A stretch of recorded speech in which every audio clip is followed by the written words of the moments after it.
Praise God. ದೇವರ ನಿಮ್ಮನ್ನು ಆಶೀರ್ವದಿಸಲಿ. ಯೇಸು ಕ್ರಿಸ್ತನ ಹೆಸರಿನಲ್ಲಿ ನಮಗೆ ಶುಭಾಶಯಗಳು. ದೇವರ ನಾಮಕ್ಕೆ ಮಹಿಮೆ ಉಂಟಾಗಲಿ. ನಮ್ಮ ಇಂದಿನ ಸಂದೇಶದ ಶೀರ್ಷಿಕೆ ಅಶಿಸ್ತಿನ ಜೀವನವು ನಿರಾಶಾದಾಯಕ ಜೀವನವಾಗಿದೆ. ಇಂದು ನಾವು ವಿಶ್ವಾಸಿಗಳಾಗಿ ನಮ್ಮ ಜೀವನದಲ್ಲಿ ಅಗತ್ಯವಾಗಿರುವ ಶಿಸ್ತಿನ ಬಗ್ಗೆ ಕಲಿಯಲಿದ್ದೇವೆ. We are going to learn about the discipline that we have to develop as Christians in our life. ನಮ್ಮ ಜೀವನದಲ್ಲಿ ಶಿಸ್ತು ಬಹಳ ಮುಖ್ಯ. ಶಿಸ್ತು ಇಲ್ಲದ ಜೀವನ ರೇಡರ್ ಇಲ್ಲದ ಹಡಗಿನಂತೆ. ಶಿಸ್ತು ನಿಯಮವನ್ನು ಹೇಗೆ ಅನುಸರಿಸಬೇಕು ಎಂಬುದನ್ನು ನಮಗೆ ಕಲಿಸುತ್ತದೆ. ಎರಡು ರೀತಿಯ ಶಿಸ್ತುಗಳಿದೆ: ಬಾಹ್ಯ ಶಿಸ್ತು, ಆಂತರಿಕ ಶಿಸ್ತು. ಆಂತರಿಕ ಶಿಸ್ತು ಸ್ವಯಂ ನಿಯಂತ್ರಣವನ್ನು ಅನುಸರಿಸುತ್ತದೆ, ಸರಿ ತಪ್ಪುಗಳನ್ನು ಪ್ರತ್ಯೇಕಿಸುವ ಬಹಳ ಸಾಮರ್ಥ್ಯವನ್ನು ಹೊಂದಿವೆ. ಬಾಹ್ಯ ಶಿಸ್ತು ಸಾಮಾಜಿಕ ನಿಯಮವನ್ನು ಅನುಸರಿಸುತ್ತದೆ. ಇಬ್ರಿಯರಿಗೆ 12:5 ಮತ್ತು ಜ್ಞಾನೋಕ್ತಿಗಳು 3:11 ನಾವು ಓದುತ್ತೇವೆ, ದೇವರು ಪ್ರತಿಯೊಬ್ಬರನ್ನು ಶಿಸ್ತು ಮಾಡುತ್ತಾನೆ. ನಾವು ನಮ್ಮ ಜೀವನವನ್ನು ಶಿಸ್ತುಬದ್ಧಗೊಳಿಸಬೇಕಾಗಿದೆ. ವೈಯಕ್ತಿಕ ಶಿಸ್ತು ಮತ್ತು ದೇವರ ಶಿಸ್ತು ಚರ್ಚ್ಗಳಲ್ಲಿ ಜನಪ್ರಿಯ ವಿಷಯವಲ್ಲ. ಇಂಥ ವಿಷಯಗಳೆಲ್ಲ ಜನರಿಗೆ, ವಿಶ್ವಾಸಿಗಳಿಗೆ ಯಾರಿಗೂ ಕೇಳಲು ಬಯಸುವುದಿಲ್ಲ, ಅವರಿಗೆ ಇಷ್ಟವಾಗುವುದಿಲ್ಲ. ಅಂದರೆ ನಾವೆಲ್ಲರೂ ಡಿಸಿಪ್ಲಿನ್ ಜೀವನ ಮಾಡಬೇಕು, ಶಿಸ್ತುಬದ್ಧ ಜೀವನ ಮಾಡಬೇಕು ಅಂತ ಎಲ್ಲರಿಗೂ ತಿಳಿಸಿದರೆ, ಅಲ್ಲಾಂದರೆ ಬೋಧಿಸಿದರೆ ಯಾರಿಗೂ ಇಷ್ಟ ಆಗುವುದಿಲ್ಲ. ನಾವು ನಮ್ಮ ಜೀವನವನ್ನು ಶಿಸ್ತು ಮಾಡಬೇಕು. ವಿಶ್ವಾಸಿಗಳಾಗಿ ನಾವೆಲ್ಲರೂ ಸ್ವಯಂ ಶಿಸ್ತು ಬೆಳೆಸಿಕೊಳ್ಳಬೇಕಾಗತ್ತೆ. ಸ್ವಯಂ ಶಿಸ್ತು ವೈಯಕ್ತಿಕ ತರಬೇತಿಯಾಗಿದೆ ಮತ್ತು ಸ್ವಯಂ ನಿಯಂತ್ರಣ ಮತ್ತು ಪಾತ್ರವನ್ನು ನಾವು ಯೇಸುದೇವರಲ್ಲಿ ಬೆಳೆಸುವುದು ಈ ಶಿಸ್ತು. ನಮ್ಮ ಶಿಸ್ತು ಎಂದರೆ ವಿಶ್ವಾಸಿಗಳಾಗಿ ಆತನ ಪ್ರತಿ ಮಾತಿಗೆ ವಿಧೇಯ ಮಕ್ಕಳಂತೆ ದೇವರು ಬಯಸಿದಂತೆ ಜೀವಿಸೋದು. ಅದೇ ನಮ್ಮ ಶಿಸ್ತು. ಜ್ಞಾನೋಕ್ತಿಗಳು 25:28 ಬರೆದಿದೆ, ಆತ್ಮವನ್ನು ಸ್ವಾಧೀನ ಮಾಡಿಕೊಳ್ಳದವನು ಗೋಡೆ ಬಿದ್ದ ಹಾಳೂರಿಗೆ ಸಮಾನ. ಸ್ವಯಂ ನಿಯಂತ್ರಣವಿಲ್ಲದ ಮನುಷ್ಯನು ತನ್ನ ಆತ್ಮದ ಶತ್ರುಗಳಿಗೆ ಒಡ್ಡಿಕೊಂಡ ಗೋಡೆಯಿಲ್ಲದ ನಗರವಂತೆ.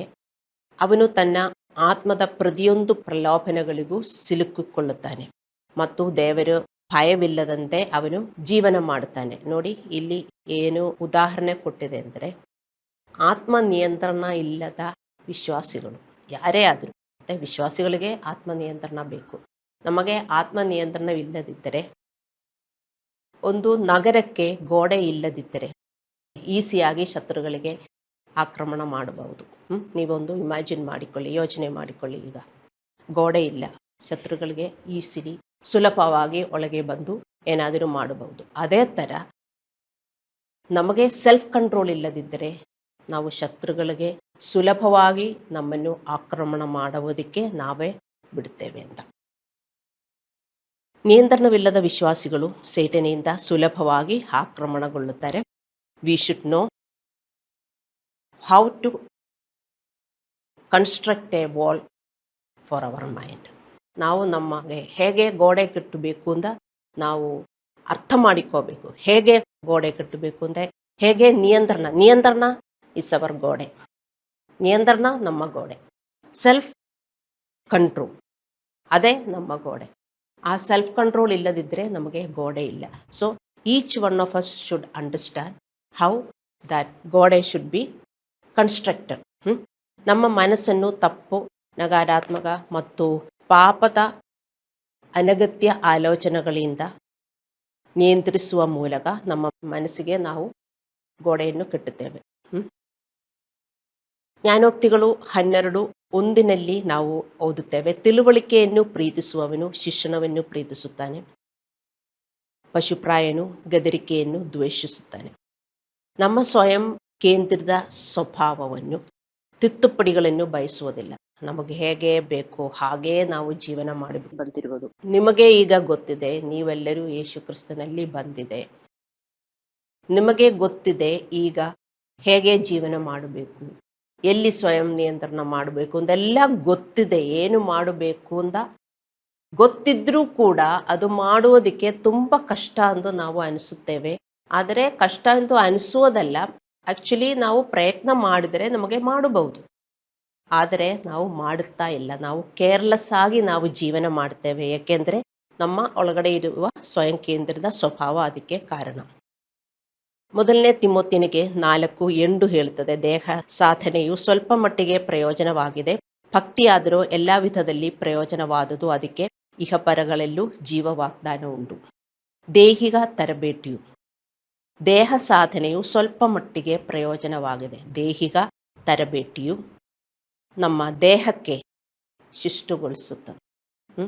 ಮತ್ತು ದೈವಭಕ್ತಿಯು ನಮ್ಮ ಆಂತರಿಕ ಮನುಷ್ಯನನ್ನು ಶಿಷ್ಟುಗೊಳಿಸುತ್ತದೆ. ನಾವೆಲ್ಲರೂ ಎಕ್ಸರ್ಸೈಸ್ ಮಾಡ್ತೇವೆ, ತುಂಬ ಜನರು ವಾಕಿಂಗಿಗಾದರೂ ಹೋಗ್ತಾರೆ. ಎಲ್ಲರಿಗೂ ಗೊತ್ತು ಎಕ್ಸರ್ಸೈಸ್ ನಾವು ಮಾಡಲೇಬೇಕು ಅಂತ. ಆದರೆ ಮಾತ್ರ ನಮ್ಮ ಬಾಹ್ಯ ಮನುಷ್ಯನಿಗೆ ಸ್ವಲ್ಪ ಕಂಟ್ರೋಲ್ ಬರ್ತದೆ. ಕಂಟ್ರೋಲ್ ಅಂದರೆ ನಮಗೆ ಸ್ವಲ್ಪ ಫಿಟ್ ಆಗಿ ಇಡಕ್ಕಾಗುತ್ತದೆ ಅಲ್ಲವೇ? ಅದೇ ಥರ ನಮ್ಮೊಳಗೆ ಇನ್ನೊಂದು ಮನುಷ್ಯ ಇದೆ, ನಮ್ಮ ಆಂತರಿಕ ಮನುಷ್ಯ, ಸ್ಪಿರಿಟ್. ಆ ಮನುಷ್ಯನಿಗೂ ನಾವು ಎಕ್ಸರ್ಸೈಸ್ ಕೊಡಬೇಕು. ಹಲ್ಲೆಲೂಯ. ಅದೇ ದೇವಭಕ್ತಿ ಉಳ್ಳ ಜೀವಿತ.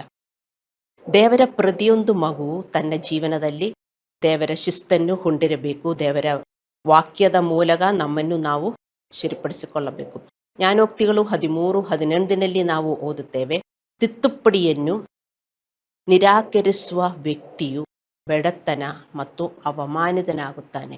ತಿದ್ದುಪಡಿಯನ್ನು ನಿರಾಕರಿಸುವ ವ್ಯಕ್ತಿಯು ಬಡತನ ಮತ್ತು ಅವಮಾನಿತನಾಗುತ್ತಾನೆ. ಅಂದರೆ poverty and disgrace come to him who ignores instruction. Poverty and disgrace, ಬಡತನ ಮತ್ತು ಅವಮಾನ. ನಮಗಿದೆಲ್ಲ ಕೇಳಿದಾಗ ನಮಗೆ ಗೊತ್ತು ಇದೆಲ್ಲ ಕರೆಕ್ಟ್ ಅಂತ, ಮತ್ತೆ ನಾವು ಅದು ಅನುಸರಣೆ ಮಾಡೋಕ್ಕೆ ಎಷ್ಟು ಕಷ್ಟ ನೋಡಿ. ಮತ್ತೆ ಇದೆಲ್ಲ ನಮ್ಮ ಅನುಭವದಲ್ಲಿ ಆಗೋದಿಲ್ಲ, ನಮಗೆ ಎಕ್ಸ್ಪೀರಿಯನ್ಸ್ ಆಗುವುದಿಲ್ಲ. ಆಗುತ್ತದೆ. ನಿಮಗೆ ಈಗ ಫೈನಾನ್ಷಿಯಲ್ ಪ್ರಾಬ್ಲಮ್ ಇದ್ದರೆ ಕಾರಣ ಏನು? ಇಲ್ಲಿ ಬರೆದಿದೆ, ತಿದ್ದುಪಡಿಯನ್ನು ನೀವು ನಿರಾಕರಿಸುತ್ತಾ ಇದ್ದೀರಿ. If you are ignoring the instruction of God, you have to go through disgrace and poverty. You will not have enough money in your hand. ಸಾಕಷ್ಟು ದುಡ್ಡಿರುವುದಿಲ್ಲ ನಿಮಗೆ. ಅದಕ್ಕೆ ಕಾರಣ ನಾವು ತಿದ್ದುಪಡಿಗಳನ್ನು ನಿರಾಕರಿಸುತ್ತೇವೆ, ದೇವರ ತಿದ್ದುಪಡಿಗಳನ್ನು. We are not obeying God's instruction. All those who are not obeying God's instruction, they will not have enough money. Hallelujah. ಶಿಸ್ತು ನಮ್ಮ ಮನಸ್ಸಿನಲ್ಲಿ ಪ್ರಾರಂಭವಾಗುತ್ತದೆ. ರೋಮಪುರದವರಿಗೆ 12:2 ಹೇಳುತ್ತದೆ, ಇಹಲೋಕದ ನಡವಳಿಕೆಯನ್ನು ಅನುಸರಿಸದೆ ನೂತನ ಮನಸ್ಸನ್ನು ಹೊಂದಿಕೊಂಡು ಪರಲೋಕ ಭಾವದವರಾಗಿರಿ. ನೂತನ ಮನಸ್ಸನ್ನು ಹೊಂದಿಕೊಂಡು, ಈಗ ನಾವು ಯೇಸು ಕ್ರಿಸ್ತನಲ್ಲಿ ಬಂದಿದ್ದೇವೆ. ದೇವರ ಮಕ್ಕಳೇ ಅರ್ಥ ಮಾಡಿಕೊಳ್ಳಿ, ನಮ್ಮ ಹಳೆಯ ಮನಸ್ಸಿಟ್ಕೊಂಡು, ಅಲ್ಲಾಂದರೆ ಈ ಲೋಕದ ಮನಸ್ಸಿಟ್ಕೊಂಡು ನಮಗೆ ಜೀವನ ಮಾಡೋಕ್ಕಾಗುವುದಿಲ್ಲ. ಆ ನಾವು ಜೀವನ ಮಾಡಿದರೆ, ಚರ್ಚಿಗೂ ಬರುವುದು, ಪ್ರಾರ್ಥನೆ ಮಾಡಿದರು, ಮತ್ತೆ ಬೈಬಲ್ ಓದಿದರು, ನಮಗೆ ಏನೂ ಒಳ್ಳೆಯದಾಗುವುದಿಲ್ಲ. ನಮ್ಮ ಮನಸ್ಸನ್ನು ನವೀಕರಿಸಬೇಕು. We should renew our mind according to the word of God and obey them. ಪರಲೋಕ ಭಾವದವರಾಗಿರಿ ಎಂದರೆ ನಮ್ಮ ಆಲೋಚನೆಗಳಲ್ಲಿ ನೀತಿವಂತ ಆಲೋಚನೆಗಳು, ದೇವರ ಬಗ್ಗೆ ಸಂತೋಷ ಮತ್ತು ಶಾಂತಿಯುತ ಆಲೋಚನೆಗಳು ಮತ್ತು ಸ್ವರ್ಗದ ಬಗ್ಗೆ ಆಲೋಚನೆಗಳು ಇರಬೇಕು. ನೀವು ಸ್ವಲ್ಪ ಟೈಮ್ ಯೋಚಿಸಿ, ನಿಮ್ಮ ಯೋಚನೆಗಳು ಇದರ ಬಗ್ಗೆ ಇದೆ. ದೇವರ ಬಗ್ಗೆ ಸಂತೋಷ ಇದೆಯಾ? ದೇವರ ಬಗ್ಗೆ ಶಾಂತಿ ಇದೆಯಾ? ಸ್ವರ್ಗದ ಬಗ್ಗೆ ನೀವು ಯೋಚಿಸುತ್ತೀರಾ? ಇದೆಲ್ಲ ನಮ್ಮ ಆಲೋಚನೆಗಳಲ್ಲಿ ಇಲ್ಲದಿದ್ದರೆ ನಾವಿನ್ನೂ ಈ ಲೋಕದವರಾಗಿ ಜೀವನ ಮಾಡುತ್ತೇವೆ ಅಂತ ಅರ್ಥ. ಶಿಷ್ಟಬದ್ಧ ಮನಸ್ಸು ಎಂದರೆ ಉದ್ದೇಶಪೂರ್ವಕವಾಗಿ, ಇದೆಲ್ಲ ನಮಗೆ ಹಂಗೆ ಬರುವುದಿಲ್ಲ. ನಾವು ಇವತ್ತು ಕಳೀತಾ ಇರುವುದು ಶಿಷ್ಟನ ಬಗ್ಗೆ. ವಿಶ್ವಾಸಿಗಳಾಗಿ ನಾವು ಶಿಷ್ಟಬದ್ಧ ಜೀವನ ಮಾಡಬೇಕು. ಅದು ಯಾರಿಗೂ ಆಪ್ಷನ್ ಅಲ್ಲ, ನಾವೆಲ್ಲರೂ ಮಾಡಬೇಕು. ಅದು ನಾವು ಉದ್ದೇಶಪೂರ್ವಕವಾಗಿ ಮಾಡಲಿಲ್ಲದಿದ್ದರೆ ಯಾರಿಗೂ ಅದು ಬರುವುದಿಲ್ಲ. ಅಯ್ಯೋ, ನಾನು ಹಿಂಗೆ ಯೋಚನೆ ಮಾಡಬಾರ್ದು, ಅಯ್ಯೋ ನಾನೇನು ಕೆಟ್ಟದ್ದು ಯೋಚನೆ ಮಾಡ್ತಾ ಇದ್ದೀನಿ, ನಕಾರಾತ್ಮಕವಾಗಿ ಎಲ್ಲ ಯೋಚನೆ ಮಾಡ್ತಾ ಇದ್ದೀನಿ, ಪಾಪಪೂರ್ವಕವಾಗಿ ನಾನು ಯೋಚನೆ ಮಾಡ್ತಾ ಇದ್ದೀನಿ, ನಾನು ಹಿಂಗೆ ಯೋಚನೆ ಮಾಡಬಾರ್ದು, ದೇವರ ವಾಕ್ಯದ ಪ್ರಕಾರ ನಾನು ಯೋಚನೆ ಮಾಡಬೇಕು. ಹಾಗೆ ನಾವು ಉದ್ದೇಶಪೂರ್ವಕವಾಗಿ ನಾವು ಯೋಚನೆ ಮಾಡಲಿಲ್ಲದಿದ್ದರೆ ಯಾರಿಗೂ ಅದು ಬರುವುದಿಲ್ಲ. ನಾವು ಯಾವಾಗಲೂ ನಮ್ಮ ಸಂದರ್ಭಗಳನ್ನು ನಿಯಂತ್ರಿಸಲು ಸಾಧ್ಯವಲ್ಲ. ಆಗತ್ತಾ? ನಮ್ಮ ಸಂದರ್ಭಗಳು ನಿಯಂತ್ರಿಸುವುದಕ್ಕೆ ನಮಗಾಗತ್ತಾ? ಇಲ್ಲ. ಆದರೆ ನಮಗೊಂದು ಸಾಧ್ಯವಿದೆ, ಅವುಗಳಿಗೆ ಹೇಗೆ ಪ್ರತಿಕ್ರಿಯಿಸುತ್ತೇವೆ ಎಂಬುದನ್ನು ನಾವು ನಿಯಂತ್ರಿಸಬಹುದು. ಅದು ದೇವರ ಮಾರ್ಗದಲ್ಲಿ ನಾವು ಪ್ರತಿಕ್ರಿಯಿಸುತ್ತಲಿರಬೇಕಂದ್ರೆ ನಾವು ಶಿಷ್ಟುಬದ್ಧರಾಗಿರಬೇಕು. We should develop discipline in our life. ಕೋಪ, ಚಿಂತೆ, ದೂರುಗಳು, ಭಯ ಎಂತಹ ನಮ್ಮ ಸಾಮಾನ್ಯ ಭಾವನೆಗಳ ಬದಲಿಗೆ ನಾವು ಉದ್ದೇಶಪೂರ್ವಕವಾಗಿ ಪ್ರೀತಿ, ಸೌಮ್ಯ, ಸಂತೋಷ, ತಾಳ್ಮೆಯಂತಹ ಆಲೋಚನೆಗಳಿಂದ ನಮ್ಮ ಮನಸ್ಸನ್ನು ಶಿಷ್ಟು ಮಾಡಬೇಕು. ದೇವರ ಮಕ್ಕಳೇ, ಇದು ಉದ್ದೇಶಪೂರ್ವಕವಾಗಿ ನಮ್ಮ ಮನಸ್ಸು ಯಾರು ನಿಯಂತ್ರಣ ಮಾಡ್ತಾರೆ? ನನ್ನ ಮನಸ್ಸು ನೀವೇ ನಿಯಂತ್ರಣ ಮಾಡ್ತೀರಾ? ಇಲ್ಲ. ನಿಮ್ಮ ಮನಸ್ಸು ನನಗೆ ನಿಯಂತ್ರಣ ಮಾಡೋಕ್ಕಾಗಲ್ಲ. ನಮ್ಮ ಒಬ್ಬೊಬ್ಬರು ಮನಸ್ಸು ನಾವೊಬ್ಬೊಬ್ಬರೇ ನಿಯಂತ್ರಣ ಮಾಡೋಕ್ಕಾಗತ್ತೆ. ನಾವದು ಮಾಡಬೇಕು. ಇಲ್ಲದಿದ್ದರೆ ಏನಾಗುತ್ತದೆ? ಗೋಡೆ ಇಲ್ಲದ ನಗರದಂತೆ. ಪಿಶಾಚಿಗೆ ಸುಲಭವಾಗಿ ಆಕ್ರಮಣ ಮಾಡಕ್ಕೆ ಆಗುತ್ತದೆ. ರೋಮಪುರದವರಿಗೆ 8:6 ಹೇಳುತ್ತದೆ, ಆತ್ಮದ ಮೇಲೆ ಮನಸ್ಸನ್ನು ಹೊಂದಿಸುವುದು ಜೀವನ ಮತ್ತು ಶಾಂತಿ. ಆತ್ಮದ ಮೇಲೆ ನಾವು ಹೊಂದಿಸಿದರೆ ಮಾತ್ರ, ಆತ್ಮದ ಅಂದರೆ ಪರಿಶುದ್ಧಾತ್ಮನ ಮೇಲೆ ನಮ್ಮ ಯೋಚನೆಗಳು ಹೊಂದಿಸಿದರೆ ಮಾತ್ರ ನಮಗೆ ಶಾಂತಿ ಸಿಗುವುದು. ನಮ್ಮ ಆಲೋಚನೆಗಳು ಮುಖ್ಯ.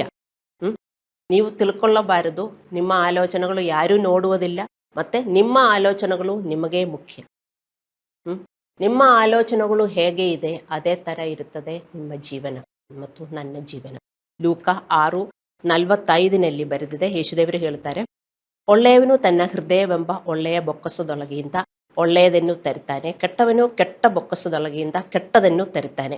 ಹೃದಯದಲ್ಲಿ ತುಂಬಿರುವುದೇ ಬಾಯಲ್ಲಿ ಹೊರಡುವುದು. ನಾವು ಇದರ ಯಶಸ್ಸಿನ ಬಗ್ಗೆ ಅಸೂಯೆ ಹೊಂದಿದರೆ ಮತ್ತು ಕೋಪಗೊಂಡಿದರೆ ಮತ್ತು ಕಹಿಯನ್ನು ನಮ್ಮ ಒಳಗಡೆ ಇಟ್ಕೊಂಡು ಆಲೋಚನೆ ಮಾಡಿದರೆ ನಾವು ಒಳ್ಳೆಯವರ ಅಲ್ಲ. ನಾವು ಅರ್ಥ ಮಾಡ್ಕೋಬೇಕು. ನೋಡಿ, ಯೇಸುದೇವರೇನು ಹೇಳ್ತಾರೆ? ಒಳ್ಳೆಯವನು ತನ್ನ ಹೃದಯವೆಂಬ ಒಳ್ಳೆಯ ಬೊಕ್ಕಸದೊಳಗೆಯಿಂದ ಒಳ್ಳೆಯದನ್ನು ತರುತ್ತಾನೆ. ಅವನ ಒಳಗಡೆ ಅದು ಒಳ್ಳೆಯದಿದೆ. ನಮ್ಮ ಯಾರಲ್ಲೂ ಒಳ್ಳೆಯದಿಲ್ಲ. ಮತ್ತೆ ನಾವೇನು ಮಾಡಬೇಕು? ನಾವು ಈ ವಚನ ಎಲ್ಲ ನಮ್ಮ ಹೃದಯದಲ್ಲಿ ತುಂಬಿಸಿಡಬೇಕು. ಇದಕ್ಕೆ ಅದಿನ ಪ್ರಕಾರ ನಾವು ಯೋಚಿಸುವುದಕ್ಕೂ ಅದಿನ ಪ್ರಕಾರ ನಾವು ವರ್ತಿಸುವುದಕ್ಕೂ.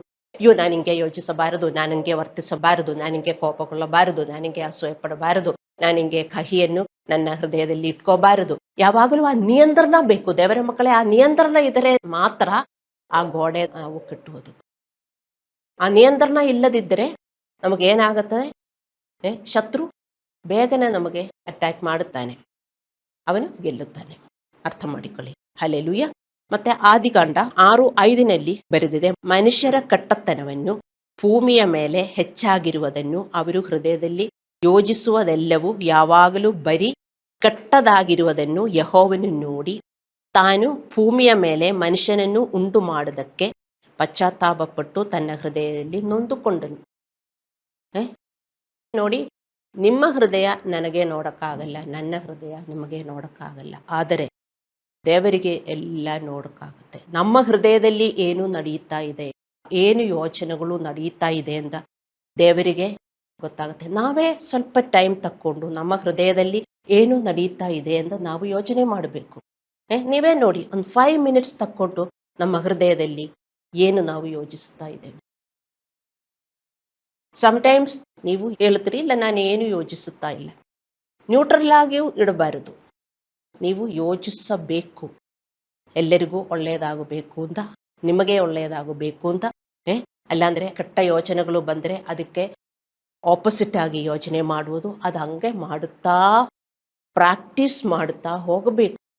ಆದರೆ ಮಾತ್ರ ನಾವು ಒಳ್ಳೆಯವರು. ನೀವು ಪ್ರಾಕ್ಟೀಸ್ ಮಾಡ್ತಾ ಇದ್ದೀರಾ? ನಾವು ಯಾರೂ ಒಳ್ಳೆಯವರಲ್ಲ, ನಾನು ಒಳ್ಳೆಯವರಲ್ಲ, ನೀವು ಒಳ್ಳೆಯವರಲ್ಲ. ಆದರೆ ಇದು ನಾವು ಪ್ರಾಕ್ಟೀಸ್ ಮಾಡಿದರೆ ನಾವು ಒಳ್ಳೆಯವರು. Those who practice righteousness they are righteous. ನೀತಿ ಅಭ್ಯಾಸ ಮಾಡುವವರು ನೀತಿವಂತರು. ಮೊದಲು ನಾವು ಅಭ್ಯಾಸ ಮಾಡಬೇಕಾಗಿರುವುದು ಎಲ್ಲಿ ದೇವರ ಮಕ್ಕಳೇ? ನಮ್ಮ ಮನಸ್ಸಲ್ಲಿ. ನಮ್ಮ ಮನಸ್ಸಲ್ಲಿ ನಾವು ಅಭ್ಯಾಸ ಮಾಡಬೇಕು. ನೀವಿದು ಅಭ್ಯಾಸ ಮಾಡ್ತಾ ಇಲ್ಲದಿದ್ದರೆ ನೀವು ಒಳ್ಳೆಯವರಲ್ಲ, ನಿಮಗೆ ಗೋಡೆ ಇಲ್ಲ. ಅರ್ಥ ಮಾಡಿಕೊಳ್ಳಿ. ವಿಶ್ವಾಸಿಗಳಾಗಿ ನೀವು ಟೈಮ್ ಸ್ಪೆಂಡ್ ಮಾಡಿ ನೀವು ಕೆಲವೊಂದು ಅಭ್ಯಾಸ ಮಾಡಬೇಕು. ಹಲ್ಲೆಲೂಯಾ. ಆದಿಕಾಂಡ 6:5 ಇದು ಕ್ರಿಸ್ತನಲ್ಲಿ ಬೆಳೆಯದ ನಮ್ಮಲ್ಲಿ ಪ್ರತಿಯೊಬ್ಬರ ಬಗ್ಗೆಯೂ ಮಾತನಾಡುತ್ತಿದೆ. ನಾವೆಲ್ಲರೂ ಕೆಟ್ಟದೇ ಯೋಚಿಸೋದು. ಎಲ್ಲರಿಗೂ ಒಳ್ಳೆಯದಾಗಬೇಕು. ಕೋಪ ಬಂದರೆ ಅವ್ರಿಗೇನಾದರೂ ಕೆಟ್ಟದಾಗಬೇಕು. ಇಮ್ಮಿಡಿಯೇಟ್ಲಿ ನಾವು ಸೇಡು ತೀರಿಸುವುದು. ಅದು ಹಂಗೆ ಬರ್ತದೆ, ನ್ಯಾಚುರಲ್ ಆಗಿ ಬರ್ತದೆ. ಅಲ್ಲವೇ? ಅದು ಹಂಗೆ ಬರಿಬಾರದು. ಅದು ನಾವು ಅಭ್ಯಾಸ ಮಾಡಿದರೆ ಮಾತ್ರ. ಇದಕ್ಕೆ ದಿಸ್ ಈಸ್ ಕಾಲ್ಡ್ ಡಿಸಿಪ್ಲಿನ್, ಶಿಸ್ತು. ಇದಕ್ಕೆ ನಾವು ಶಿಸ್ತು ಮಾಡಲಿಲ್ಲದಿದ್ದರೆ, ಆ ಚಿಕ್ಕ ಹುಡುಗ ಏನಾದರೂ ಮಾಡಿದರೆ ಅವನು ಶಿಸ್ತು ಮಾಡಿಸಬೇಕು. ಇಲ್ಲದಿದ್ದರೆ ಮಾಡುವುದಿಲ್ಲ, ಅಲ್ಲವೇ? ಚಿಕ್ಕ ಮಕ್ಕಳನ್ನು ಶಿಸ್ತು ನಾವು ಕಲಿಸ್ಕೊಡ್ಬೇಕು, ನಾವು ಮಾಡಿಸಬೇಕು. ಅದೇ ಥರ ನಮ್ಮ ಮನಸ್ಸಿಗೆ, ಎಲ್ಲಂದ್ರೆ ಚಿಕ್ಕ ಹುಡುಗರು ಏನು ಮಾಡ್ತಾರೆ ಅದೇ ಥರನೇ ನಮ್ಮ ಮನಸ್ಸು. ನೋಡಿ, ಒಂದು ಚಿಕ್ಕ ಹುಡುಗ ಏನಾದರೂ ಮಾಡಿದ್ರೆ ಎಲ್ಲರಿಗೂ ಕೋಪ ಬಂದಿತ್ತು. ಮತ್ತೆ ನಮ್ಮ ಹೃದಯ ನೋಡಿ, ಇದೇ ಥರ ದೇವರಿಗೂ ಕೋಪ ಬರುವುದು. ಸ್ವಲ್ಪನೂ ಕಂಟ್ರೋಲ್ ಇಲ್ಲ. ಕೋಪ ಬಂದರೆ ಹಂಗೆ ಕೋಪ, ಕಹಿ ಆದರೆ ಕಹಿನೇ ಇಟ್ಕೊಳ್ತೀವಿ. ಅಲ್ಲಾಂದರೆ ಏನಾದರೂ ಭಯ ಬಂದರೆ, ಏನಾದರೂ ಬಂದರೆ ನಾವು ಹಂಗೆ ಇಟ್ಕೊಳ್ತೇವೆ. ದೇವರ ವಚನ ಪ್ರಕಾರ ನಾವು ಅದು ಸೆರೆ ಹಿಡಿದು ನಾವು ಬಿಸಾಕುವುದಿಲ್ಲ. ಹಲ್ಲೆಲೂಯ. ಅಪೊಸ್ತಲ ಕೃತ್ಯಗಳು 11:26 ಬರೆದಿದೆ, ಅಂತ್ಯೋಕ್ಯೆಯಲ್ಲಿಯೇ ಶಿಷ್ಯರಿಗೆ ಕ್ರೈಸ್ತರೆಂದು ಹೆಸರು ಮೊದಲು ಬಂತು. ಯಾರು ಕ್ರಿಶ್ಚಿಯನ್ನರು, ಯಾರು ಕ್ರೈಸ್ತರು? ಚರ್ಚಲ್ಲಿ ಬರುವರೆಲ್ಲರೂ ಕ್ರೈಸ್ತರ ಅಲ್ಲ. ಬರೀ ಡಿಸಿಪ್ಲಿನ್ ಮಾಡುವವರು ಮಾತ್ರ ಕ್ರಿಶ್ಚಿಯನ್ನರು.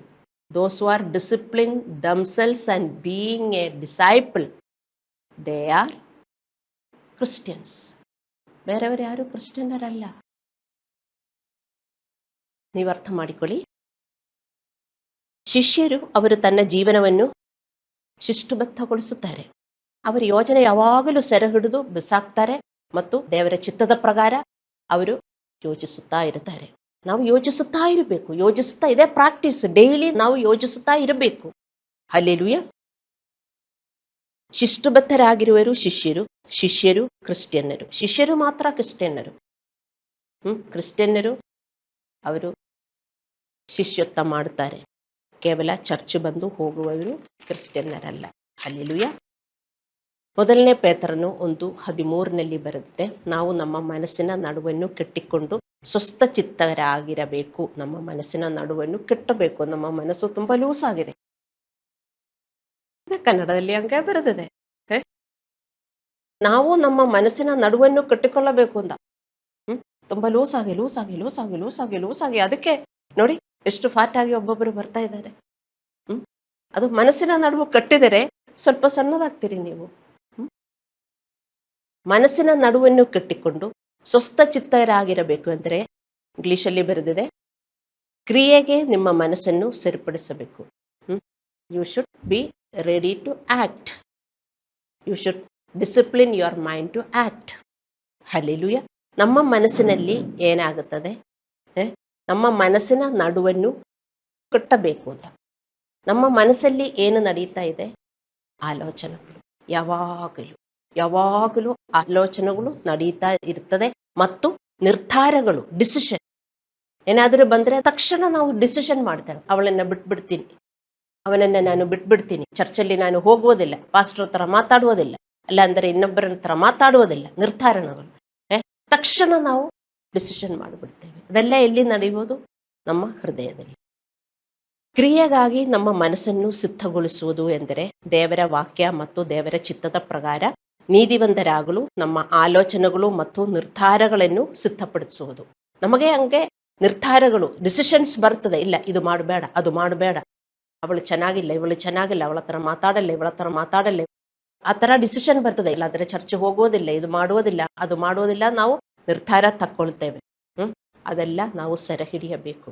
ಕಟ್ಟದಾಗಿ ಎಲ್ಲಾದರೆ ದೇವರ ವಾಕ್ಯದ ವಿರುದ್ಧ ನಾವೇನಾದರೂ ನಾವು ನಿರ್ಧಾರ ಮಾಡಿದರೆ ಅದೆಲ್ಲ ನಾವು ತೆಗೆದುಹಾಕಬೇಕು. ನಾವು ಏನನ್ನು ಯೋಚಿಸುತ್ತಿದ್ದೇವೆ ಎಂಬುದನ್ನು ನಮ್ಮ ಮನಸ್ಸನ್ನು ಗಮನಿಸುತ್ತಿರಬೇಕು. ನಾವು ಎಲ್ಲ ಪಾಪಪೂರ್ಣ ಆಲೋಚನೆಗಳು ಮತ್ತು ನಿರ್ಧಾರಗಳು ತೆಗೆದುಹಾಕುತ್ತಲೇ ಇರಬೇಕು ಮತ್ತು ದೇವರ ವಾಕ್ಯದ ಪ್ರಕಾರ ಸರಿಯಾದ ಆಲೋಚನೆಗಳನ್ನು ಯೋಚಿಸುತ್ತಾ ಇರಬೇಕು. ಇದೆಲ್ಲ ನಮಗೆ ಹಂಗೆ ಬರ್ತಾ ಇರ್ತದೆ, ಎಲ್ಲರಿಗೂ ಬರ್ತದೆ. ನಾನಾದರೂ ನೋಡಿ ತುಂಬ ಕಷ್ಟ ಆದರೆ ಬೇಡ, ನನಗೆ ಮಿನಿಸ್ಟ್ರಿ ಎಲ್ಲ ಬೇಡ, ನಾನು ಬಿಟ್ಬಿಡ್ತೀನಿ, ಚರ್ಚ್ ಕ್ಲೋಸ್ ಮಾಡ್ತೀನಿ. ಎಲ್ಲರಿಗೂ ಹಂಗೆ ನಿರ್ಧಾರ ಬರ್ತದೆ. ಆದರೆ ನಮ್ಗೆ ಹಂಗೆ ಮಾಡೋಕ್ಕಾಗತ್ತಾ? ಅದೇನಾ ದೇವರ ಚಿತ್ತ?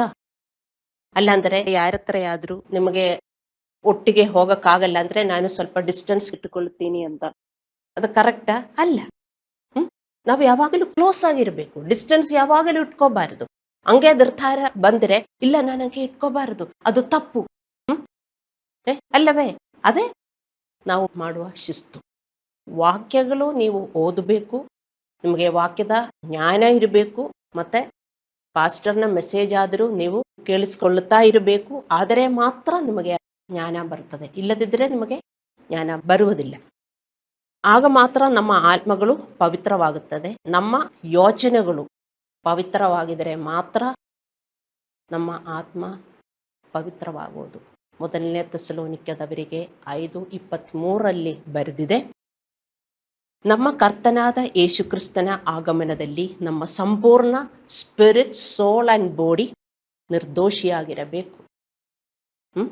ನಮ್ಮ ಆಲೋಚನೆಗಳು ಮತ್ತು ನಿರ್ಧಾರಗಳು ಪವಿತ್ರವಾಗಿದ್ದರೆ ಮಾತ್ರ ನಾವು ಸ್ವರ್ಗಕ್ಕೆ ಸೇರುತ್ತೇವೆ.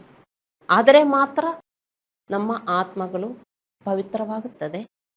ನೀವು ಕೆಟ್ಟದೆಲ್ಲ ಯೋಚನೆ ಮಾಡಿದರೆ, ನಕಾರಾತ್ಮಕವಾಗಿರುವುದೆಲ್ಲ ಯೋಚನೆ ಮಾಡಿದರೆ, ಕೆಟ್ಟ ನಿರ್ಧಾರಗಳು ತಕ್ಕೊಂಡಿದರೆ ನಮ್ಮ ಆತ್ಮ ಪವಿತ್ರವಾಗುತ್ತದ? ಇಲ್ಲ. ಹಲ್ಲೆಲೂಯ. ನಮ್ಮ ಆತ್ಮ ಪವಿತ್ರವಾಗಿದರೆ ಮಾತ್ರ ನಮ್ಮ ಬಾಡಿ ಪವಿತ್ರವಾಗುತ್ತದೆ. ಯಾಕೆಂದರೆ what our mind commands only our body will do. ನಮ್ಮ ಮನಸ್ಸೇನು ಹೇಳುತ್ತದೆಯೋ ಅದೇ ನಮ್ಮ ಬಾಡಿ ಮಾಡುವುದು. ಹಲ್ಲೆಲೂಯ.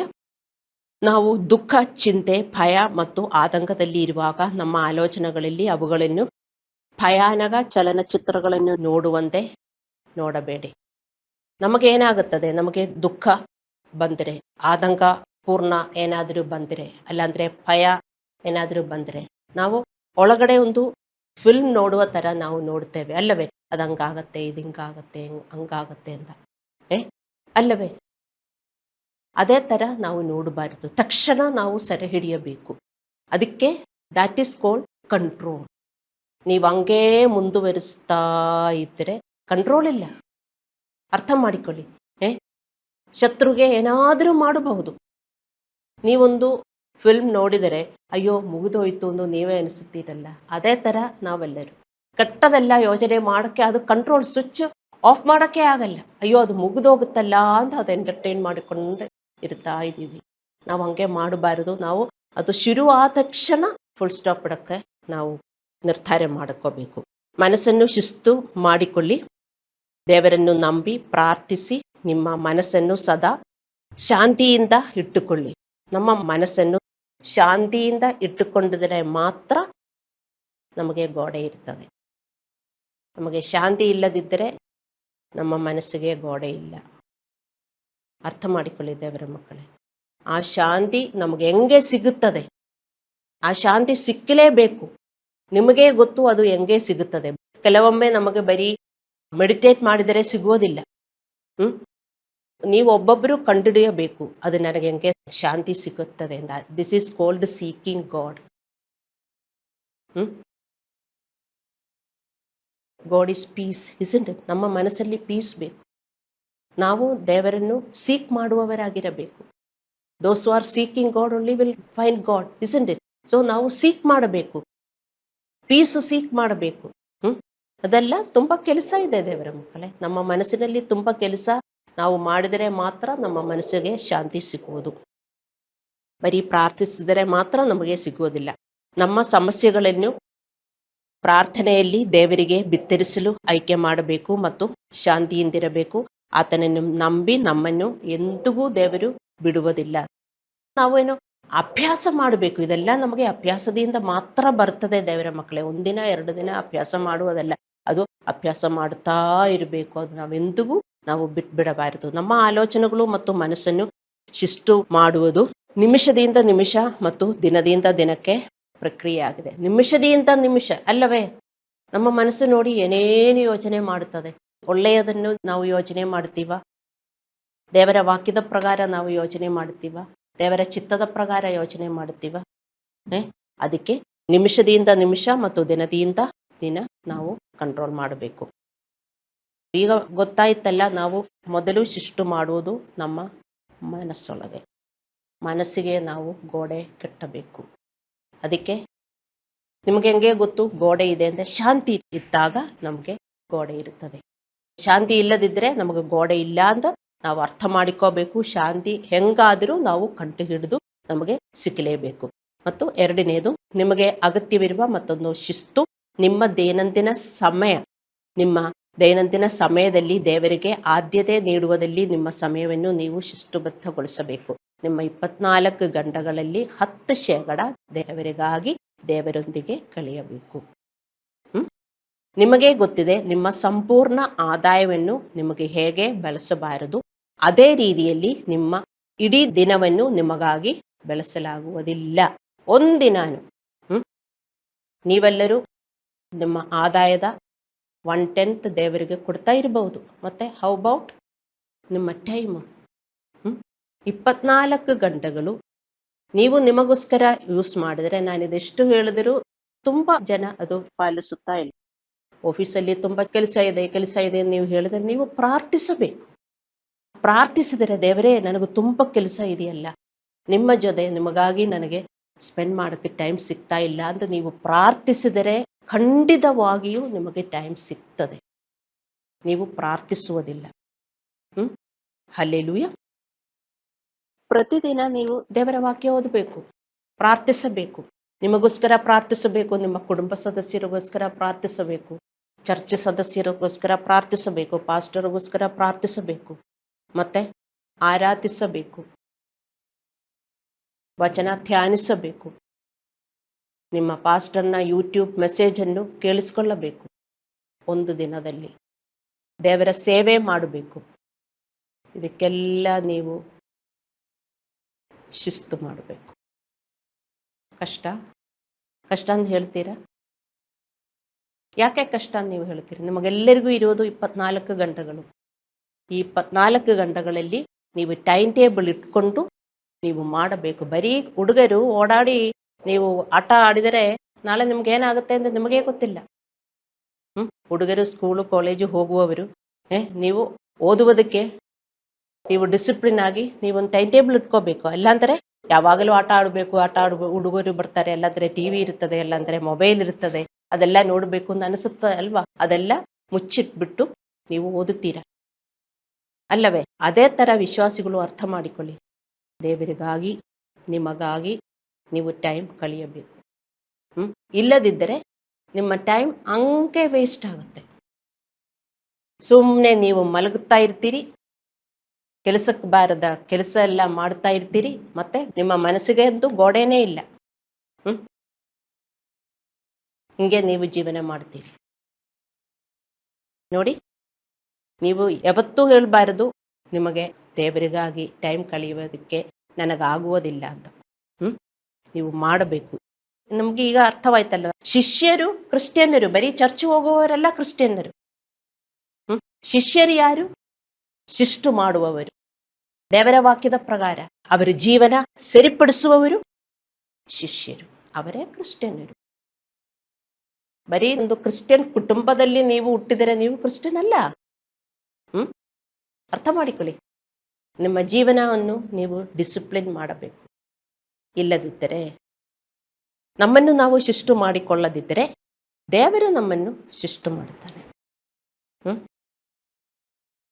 ಎಬ್ರೇಯರಿಗೆ 12:5-11 ಮತ್ತೆ ಧರ್ಮೋಪದೇಶ ಕಾಂಡ 8:5 ಬರೆದಿದೆ, ತಂದೆ ಮಗನನ್ನು ಹೇಗೋ ಹಾಗೆಯೇ ನಿಮ್ಮ ದೇವರಾದ ಯೆಹೋವನು ನಿಮ್ಮನ್ನು ಶಿಕ್ಷಿಸುತ್ತಾ ಬಂದನೆಂಬುದನ್ನು ನೀವು ಆಲೋಚಿಸಿಕೊಂಡು ಆತನ ಆಜ್ಞೆಗಳನ್ನು ಅನುಸರಿಸುವವರಾಗಿ ಆತನು ಹೇಳಿದ ಮಾರ್ಗದಲ್ಲೇ ನಡೆದು ಆತನಲ್ಲಿ ಭಯಭಕ್ತಿಯುಳ್ಳವರಾಗಿರಬೇಕು. ನಿಮ್ಮ ಬೈಬಲಲ್ಲಿ ಇದೆ ದೇವರ ಮಕ್ಕಳೇ, ಧರ್ಮೋಪದೇಶ 8:5. How a father disciplines his son, God will discipline you. ಯಾಕೆ ವಿಶ್ವಾಸಿಗಳು ಇಷ್ಟೊಂದು ಆಟ ಆಡ್ತಾರೆ? ನಮಗೆ ತಪ್ಪಿಸುವುದಕ್ಕಾಗಲ್ಲ ದೇವರ ಮಕ್ಕಳೇ. ದೇವರ ಭಯದಿಂದ ಜೀವನ ಮಾಡಿ.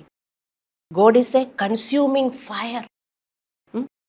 ಇದೆಲ್ಲ ಬೈಬಲಲ್ಲಿ ಇದ್ದರೂ ಯಾರು ದೇವರಿಗಾಗಿ ಸಮಯನೇ ಕಳೆಯುವುದಿಲ್ಲ. ಯಾವಾಗಲೂ ಮೊಬೈಲೇ. ಅರ್ಥವಾಗುವುದಿಲ್ಲ ದೇವರ ಮಕ್ಕಳೇ. Why you are taking chance? So ನಿಮ್ಮ ಜೀವನ ನೀವು ಶಿಸ್ತುಗೊಳಿಸಬೇಕು. ನಿಮಗಾಗಿ ನಿಮ್ಮ ಟೈಮ್ ಶಿಸ್ತುಗೊಳಿಸಬೇಕು. ದೋಸ್ ಹೂ ಆರ್ ವರ್ಕಿಂಗ್, ನೀವು 24 hours ನಿಮಗೋಸ್ಕರ ಯೂಸ್ ಮಾಡಬಾರದು. ನಿಮಗೆ ಕಷ್ಟ, ನೀವು ಬೇರೆಯವರಿಗೆ ಕಷ್ಟ ಕೊಟ್ಟರೆ ನಿಮಗೆ ಇನ್ನೂ ಕಷ್ಟ ಆಗುತ್ತೆ. ಪಾಸ್ಟರ್ಗೆ ಕಷ್ಟ ಕೊಟ್ಟರೆ ನಿಮ್ಮ ಕಷ್ಟ ಇನ್ನೂ ಜಾಸ್ತಿ ಆಗುತ್ತೆ. ಅರ್ಥ ಮಾಡಿಕೊಳ್ಳಿ. ನೀವು ನಂಚೋದೇ ಇದ್ದರೇನೆ ನನಗೂ ಚರ್ಚ್ ನಡೆಸುವುದಕ್ಕಾಗತ್ತೆ. ಮತ್ತೆ ನಿಮಗೆ ಯಾರಿಗೂ ಟೈಮ್ ಇಲ್ವಲ್ಲ. ಒಂದು ಪಾಸ್ಟರ್ಗೆ ನೀವು ಸಹಾಯ ಮಾಡ್ತೀರಾ ಚರ್ಚ್ ನಡೆಸೋದಕ್ಕೆ, or you are standing against pastor? ನೀವು ಹೇಳ್ತಿರಬಹುದು, ಇಲ್ಲ, I am not standing against pastor. But what Jesus Christ is telling, if you are not with me, you are against me. If you are not gathering, you are scattering. So if you are not a supporter, who are you? You are my enemy. ಅರ್ಥ ಮಾಡಿಕೊಳ್ಳಿ. ನೀವು ಚರ್ಚಿಂದ ಎಲ್ಲರನ್ನು scatter ಮಾಡುವುದಕ್ಕಾಗಿ ಬಂದಿದ್ದೀರಿ. ನಾನು ಹಂಗೆ ಹೇಳಿದರೆ ನಿಮಗೆ ವಿಶ್ವಾಸ ಆಗತ್ತಾ? ಇಲ್ಲ. ಇದೇ ವಿಶ್ವಾಸ ಜೀವನ. ನಾವು ನಮ್ಮನ್ನು ಶಿಷ್ಟುಗೊಳಿಸಲಿಲ್ಲದಿದ್ದರೆ ದೇವರು ನಮ್ಮನ್ನು ಶಿಷ್ಟುಗೊಳಿಸುತ್ತಾರೆ. ನಮಗೆ ಯಾರಿಗೂ ತಪ್ಪಿಸುವುದಕ್ಕೆ ಆಗುವುದಿಲ್ಲ. ನೀವೆಲ್ಲೇ ಹೋಗಿದ್ರು, ನೀವು ಚರ್ಚ್ ಬಿಟ್ಟು ಅಯ್ಯೋ ಚರ್ಚೆಲ್ಲ ಬೇಡ, ನನಗೆ ಹಿಂಗೆಲ್ಲ ಆಗಿದರೆ ನನಗೆ ಚರ್ಚ್ ಬೇಡ ಅಂತ ಹೇಳಿ ಎಲ್ಲಾದರೂ ಹೋಗಿದ್ರು, ನಿಮಗೆ ದೇವರು ಶಿಷ್ಟು ಮಾಡುತ್ತಾನೆ. ಹಲ್ಲೆಲೂಯಾ. ಏನಾದರೂ ಕೆಟ್ಟದ್ದು ಸಂಭವಿಸಿದಾಗ ದೇವರು ನಮ್ಮನ್ನು ಶಿಸ್ತುಗೊಳಿಸುತ್ತಾನೆ ಎಂದು ನಾವು ತಿಳಿದುಕೊಳ್ಳಬೇಕು. ದೇವರು ಹೇಗೆ ಶಿಸ್ತುಗೊಳಿಸುವುದು? ನಮಗೆ ಹೆಂಗೆ ಗೊತ್ತಾಗುವುದು ದೇವರು ಶಿಸ್ತುಗೊಳಿಸುತ್ತಾನೆ ಅಂತ? ಒಂದು ಮಗುಗೆ ಹಂಗೆ ನಾವು ಶಿಸ್ತುಗೊಳಿಸುವುದು, ಅವನು ಅನುಸರಣೆ ಮಾಡಲಿಲ್ಲ ಅಂದರೆ ನಾವು ಕೊಡುತ್ತೇವೆ. ಅಲ್ಲ ಅಂದರೆ ಅವನು ಹೇಳುವುದನ್ನು ನಾವು ಪರ್ಚೇಸ್ ಮಾಡಿ ಕೊಡುವುದಿಲ್ಲ, ಅಲ್ಲವೇ? ನೀವೇ ಯೋಚನೆ ಮಾಡಿ. ಕೊಡ್ತೀವ? ಅವನು ಅವನ ದಾರಿಯಲ್ಲಿ ನಡೀತಾ ಇದ್ದಾನೆ, ಮತ್ತೆ ನಾವು ಹೇಳುವ ದಾರಿಯಲ್ಲಿ ಅವನು ನಡೆಯುವುದಿಲ್ಲ. ಸೊ ಅವನೇ ಏನು ಬೇಕೋ ನಾವು ಅದು ಕೊಡುವುದಿಲ್ಲ. ಅಲ್ಲಾಂದರೆ ವಿ ವಿಲ್ ಹಿಟ್ ಹಿಮ್. ಅದೇ ನಾವು ಕೊಡುವ ಶಿಸ್ತು. ಅದೇ ಥರ ನಮಗೆ ಏನಾದರೂ ಕೆಟ್ಟದಾಗಿದ್ದರೆ, ಅಲ್ಲಾಂದರೆ what we are asking he is not giving. ದೇವರು ನಮಗೂ ಕೊಡ್ತಾ ಇಲ್ಲ, ನಮಗೆ ಬೇಕೇ ಬೇಕು, ಆದರೂ ನಮಗೆ ಸಿಗ್ತಾ ಇಲ್ಲ. ದೇವರು ತಡೆ ಮಾಡಿಕೊಂಡಿದ್ದಾರೆ. ಅರ್ಥ ಮಾಡಬೇಕು ನಾವು, ದೇವರು ನಮ್ಮನ್ನು ಶಿಸ್ತುಗೊಳಿಸುತ್ತಾ ಇದ್ದಾರೆ. ನಾವು ಹೋಗುವ ದಾರಿ ಟರ್ನ್ ಮಾಡಬೇಕು. ಆ ದಾರಿಯಲ್ಲಿ ಇನ್ನೂ ನಾವು ಮುಂದುವರಿಸಬಾರದು.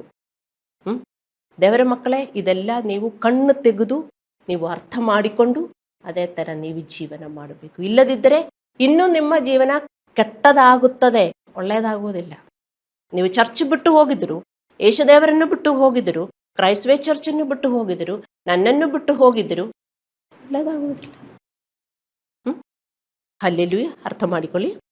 ಸೊ ಏನಾದರೂ ಕೆಟ್ಟದ್ದು ಸಂಭವಿಸಿದಾಗ ದೇವರು ನಮ್ಮನ್ನು ಶಿಷ್ಟುಗೊಳಿಸುತ್ತಾನೆ ಎಂದು ನಾವು ತಿಳಿದುಕೊಳ್ಳಬೇಕು. ಎಬ್ರಿಯರಿಗೆ 12:5 ಹೇಳುತ್ತದೆ, ನಾವು ದೇವರ ಶಿಸ್ತನ್ನು ಲಘುವಾಗಿ ತೆಗೆದುಕೊಳ್ಳಬಾರದು ಅಂತ. ಅಂದರೆ ನಾವು ದೇವರ ಶಿಸ್ತನ್ನು ಗಂಭೀರವಾಗಿ ಪರಿಗಣಿಸಬೇಕು ಮತ್ತು ನಾವು ನಮ್ಮನ್ನು ಸರಿಪಡಿಸಿಕೊಳ್ಳಬೇಕು. ಬರೀ ಮತ್ತು ಅದೇ ದಾರಿಯಲ್ಲಿ ನಾವು ನಡೆಯುವುದಲ್ಲ. ಹೌದು, ನನಗೆ ಸಿಗ್ತಾ ಇಲ್ಲ, ಬೇಕಾಗಿರುವುದು ಸಿಗ್ತಾ ಇಲ್ಲ, ಅಲ್ಲಾಂದರೆ ನನ್ನ ರೋಗ ಇನ್ನೂ ವಾಸಿ ಆಗ್ತಾ ಇಲ್ಲ, ಮೆಡಿಸಿನ್ ತಕ್ಕೊಂಡ್ರೂ ವಾಸಿ ಆಗ್ತಾ ಇಲ್ಲ, ಅಲ್ಲಾಂದರೆ ಏನೇ ಆಗಿದ್ರು ನಿಮಗೆ ಅರ್ಥವಾಗಿದ್ದರೆ, ಅರ್ಥವಾಗಬೇಕು. ಯಾಕೆಂದರೆ ನೀವು ಚರ್ಚಲ್ಲಿ ರೆಗ್ಯುಲರ್ ಆಗಿ ಬರ್ತಾ ಇದ್ದರೆ ನಿಮಗೆ ಅರ್ಥವಾಗುತ್ತೆ. ಪಾಸ್ಟರ್ಗಳಿಗೆ ಕೊಡ್ತಾರೆ, ನಿಮಗೆ ಅರ್ಥವಾಗುತ್ತೆ, ಹೌದು ನಾನು ಹೋಗುವ ದಾರಿ ತಪ್ಪು, ಈ ದಾರಿಯಲ್ಲಿ ಇನ್ನೂ ನಾನು ಮುಂದುವರಿಸಿದರೆ ಇನ್ನೂ ನನಗೂ ಕೆಟ್ಟದಾಗುತ್ತದೆ. ನೀವು ನಿಮ್ಮ ದಾರಿ ಚೇಂಜ್ ಮಾಡಿದರೆ ನಿಮಗೆ ಒಳ್ಳೆಯದಾಗುತ್ತದೆ, ಇಲ್ಲದಿದ್ದರೆ ನಿಮಗೆ ಇನ್ನೂ ಕೆಟ್ಟದಾಗುತ್ತೆ ಅಂತ ನೀವು ಅರ್ಥ ಮಾಡಿಕೋಬೇಕು. ಇಲ್ಲಿ ಬರೆದಿದೆ ಇಬ್ರಿಯರಿಗೆ 12:5 ದೇವರ ಶಿಸ್ತನ್ನು ಲಘುವಾಗಿ ತೆಗೆದುಕೊಳ್ಳಬಾರದು. ಅಂದರೆ ನಾವು ದೇವರ ಶಿಸ್ತನ್ನು ಗಂಭೀರವಾಗಿ ಪರಿಗಣಿಸಬೇಕು ಮತ್ತು ನಮ್ಮನ್ನು ನಾವು ಸರಿಪಡಿಸಿಕೊಳ್ಳಬೇಕು. ಇಬ್ರಿಯರಿಗೆ 12:7 ಹೇಳುತ್ತದೆ, ಕಷ್ಟವನ್ನು ಶಿಷ್ಟಿನಂತೆ ಸಹಿಸಿಕೊಳ್ಳಿ. ಅಂದರೆ ನೀವು ಶಿಷ್ಯರಾಗುವುದಕ್ಕಾಗಿಯೇ ಶಿಷ್ಯೆಯಾಗುತ್ತದಂತೂ ತಿಳಿದು ಅದನ್ನು ಸಹಿಸಿಕೊಳ್ಳಿ. ಅರ್ಥವಾಯ್ತಾ? ನೀವು ಶಿಷ್ಯರಾಗುವುದಕ್ಕಾಗಿಯೇ ಶಿಷ್ಯೆಯಾಗುತ್ತದೆಂದು ತಿಳಿದುಕೊಂಡು ಅದನ್ನು ಸಹಿಸಿಕೊಳ್ಳಿ. ವಿಶ್ವಾಸಿಗಳಿದ್ದಕ್ಕೆ ಇದೆಲ್ಲ ಬೇಡ. You are suffering for your discipline. Come back to God. Stop going in your way. ಯಾಕೆ ವಿಶ್ವಾಸಿಗಳಿಗೆ ಇದೆಲ್ಲ ಅರ್ಥವಾಗುವುದಿಲ್ಲ ಅಂತ ನನಗೆ ಗೊತ್ತಾಗುವುದಿಲ್ಲ. ಈ ವಾಕ್ಯ ನೀವು ಓದಬೇಕು. ಎಬ್ರಿಯರಿಗೆ 12:5-11 ತನಕ ನೀವು ಓದಿದರೆ ನಿಮಗೆ ಅರ್ಥವಾಗುತ್ತದೆ. ಒಂದು ತಂದೆ ಮಗನನ್ನು ಹೇಗೆ ಶಿಸ್ತುಗೊಳಿಸುತ್ತಾನೋ ಅದೇ ಥರ ನಮ್ಮ ದೇವರಾದ ತಂದೆಯು ನಮ್ಮನ್ನು ಶಿಸ್ತುಗೊಳಿಸುತ್ತಾನೆ. ನಿಮ್ಮ ದಾರಿಯಲ್ಲಿ ಎಷ್ಟು ನಿಮಗೆ ನಡೆಯೋಕ್ಕಾಗತ್ತೆ ದೇವರ ಮಕ್ಕಳೇ? ಇಷ್ಟೆಲ್ಲ ಕೇಳಿಸ್ಕೊಂಡು ಹೋಗಿ ನೀವು ನಿಮ್ಮ ದಾರಿಯಲ್ಲಿ ನಡೆಯೋಕ್ಕಾಗತ್ತೆ? ನಿಮ್ಮ ಟೈಮು, ನಾನು ಈ ಮೆಸೇಜಿಂದ ಮಾತ್ರ ಅಲ್ಲ, 24 ಗಂಟೆಗಳಲ್ಲಿ 10% ದೇವರಿಗೆ ಕೊಡಬೇಕು ಅಂತ ನಾನು ಈ ಮೆಸೇಜಿಂದಲ್ಲ ನಿಮಗೆ ಹೇಳ್ತಾ ಇರುವುದು. ಎಷ್ಟು ಬಾರಿ ನಿಮಗೆ ಹೇಳಿದೆ. ಆದರೂ how much are you spending time with God and for God? ನಿಮ್ಮ ಟೈಮ್ ನಿಮಗೆ ವೇಸ್ಟ್ ಆಗುತ್ತದೆ. ನೀವು ಆಫೀಸಲ್ಲಿ ಹೋಗಿ ಲೆಫ್ಟ್ ಆ್ಯಂಡ್ ರೈಟ್ ನಿಮಗೆ ತಿರುಗುವುದಕ್ಕೆ ಆಗುವುದಿಲ್ಲ. ಅಷ್ಟೊಂದು ಕೆಲಸ ಸಿಗ್ತದೆ. ಎಲ್ಲಿ ಹೋಗಿದ್ರು ಒಂದು ಆಫೀಸಿಂದ ಜಂಪ್ ಮಾಡಿ ಇನ್ನೊಂದು ಆಫೀಸ್ ಹೋಗ್ತೀರಿ, ಇನ್ನೊಂದು ಆಫೀಸಿಂದ ಜಂಪ್ ಮಾಡಿ ಇನ್ನೊಂದು ಆಫೀಸ್ ಹೋಗ್ತೀರಿ. ಎಲ್ಲಿ ಹೋಗಿದರೆ ನಮಗೆ ಖುಷಿ ಆಗುತ್ತದೆ? ದೇವರ ಮಾರ್ಗದಲ್ಲಿ ಇದ್ದರೆ ಒಂದೇ ಆಫೀಸ್ ಆಗುವ, ಅಲ್ಲೇ ನಿಮಗೆಲ್ಲ ಸಿಗ್ತದೆ. ಇದು ಯಾರಿಗೂ ಅರ್ಥವಾಗುವುದಿಲ್ಲ. ಅರ್ಥ ಮಾಡಿಕೊಳ್ಳಿ ದೇವರ ಮಕ್ಕಳೇ. ನಾವು ಶಿಸ್ತಿನಂತೆ ಕಷ್ಟವನ್ನು ಸಹಿಸಿಕೊಂಡಾಗ ನಾವು ಉತ್ತಮ ವ್ಯಕ್ತಿಗಳಾಗುತ್ತೇವೆ ಮತ್ತು ನಮ್ಮ ಹೋರಾಟಗಳು ನಮ್ಮನ್ನು ನಾಶಪಡಿಸುವುದಿಲ್ಲ. ಹೌದು, ನಮಗೆ ಹೋರಾಟಗಳು ಬರ್ತದೆ, ಕೆಟ್ಟದು ಬರ್ತದೆ. ನಾವು ಏನು ಕೆಟ್ಟದು ಬಂದರೂ ಹೌದು ದೇವರು ನನ್ನನ್ನು ಶಿಷ್ಟು ಮಾಡುತ್ತಾನೆ ಎಂದು ತಿಳಿದುಕೊಂಡು ನಮ್ಮ ದಾರಿಯನ್ನು ನಾವು ಚೇಂಜ್ ಮಾಡಿ ದೇವರ ದಾರಿಯಲ್ಲಿ ಬಂದು ಸ್ಟ್ರಿಕ್ಟ್ ಆಗಿ ನಾವು ದೇವರ ದಾರಿಯಲ್ಲಿ ನಡೆದರೆ ನಮ್ಮ ಹೋರಾಟಗಳು ನಮ್ಮನ್ನು ನಾಶಪಡಿಸುವುದಿಲ್ಲ. ಇಲ್ಲದಿದ್ದರೆ ನಮ್ಮ ಹೋರಾಟಗಳು ಖಂಡಿತವಾಗಿ ನಮ್ಮನ್ನು ನಾಶಪಡಿಸುತ್ತದೆ. ಸೊ ವಿಶ್ವಾಸಿಗಳು ಹುಷಾರಾಗಿ ಜೀವನ ಮಾಡಬೇಕು. ನಾವು ನಮ್ಮ ಕಣ್ಣುಗಳನ್ನು ಮುಚ್ಚಿ ಪ್ರಾರ್ಥನೆ ಮಾಡೋಣ.